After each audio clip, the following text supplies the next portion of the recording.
तर राज्यातील 36 पालकमंत्र्यांची यादी अंतिम टप्प्यात आली आहे अशी माहिती समोर येते। पुढील 2 दिवसांमध्ये यादी जाहीर होण्याची शक्यता आहे।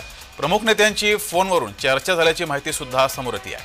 पालकमंत्री पदाचा तिढा सुटल्याची माहिती ही समोर आली आहे। तर गेल्या अनेक दिवसांपासून प्रत्येक जिल्ह्यात कोण पालकमंत्री असणार यावरून अनेक प्रश्न उपस्थित केले गेले। विरोधकांनी यावर टीका केली, मात्र अखेर पालकमंत्री पदाचा तिढा सुटला आहे अशी माहिती समोर येते आहे।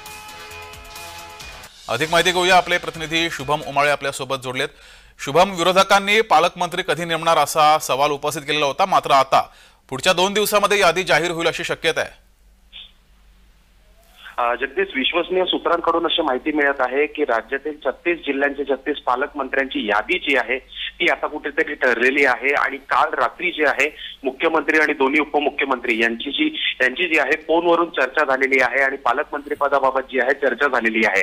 प्रामुख्याने बघायला गेलं तर बीड जिल्हा, रायगड जिल्हा आणि नेमकं गडचिरोलीचं पालकमंत्रीपद कोणाकडे असणार याकडे जे आहे सर्वांचं लक्ष आहे आणि त्याचमुळे जे आहे या यादीला जे आहे महत्व आहे। आपल्याला माहिती आहे 26 जानेवारी जी आहे ती जवळ आलेली आहे। जिल्ह्यातील पालकमंत्री जे आहेत जिल्ह्यातील मुख्य कार्यालय जे असतं त्या ठिकाणी झेंडावंदन जे आहे ते करत असतात आणि त्याच अनुषंगाने पुढच्या 3 ते 4 दिवसामध्ये जे आहे ही यादी जी आहे ती जाहीर होण्याची शक्यता अशी सूत्रांकडनं जी आहे वर्तवण्यात येत आहे।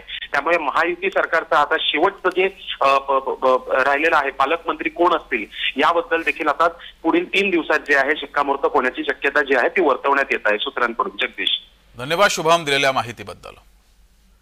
तर अखेर पालकमंत्री पदाचा तिढा सुटेल अशी सूत्रांची माहिती आहे।